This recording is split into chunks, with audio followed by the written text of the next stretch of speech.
Hello दोस्तों, नमस्कार। आज है सावन मास का पहला सोमवार और सभी लोगों को सावन मास के पहले सोमवार की हार्दिक शुभकामनाएं दोस्तों। और आज सभी का व्रत होगा, हमारा भी व्रत है।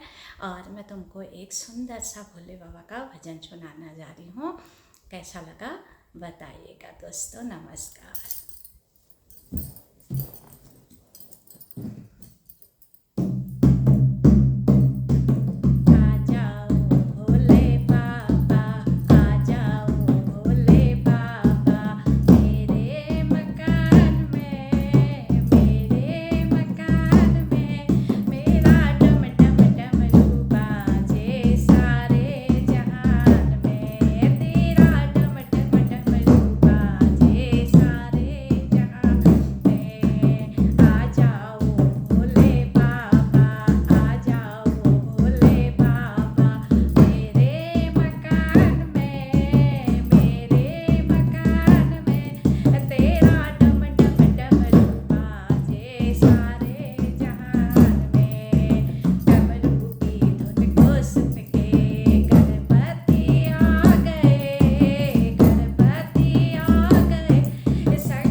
शंकर भोलेनाथ की जय।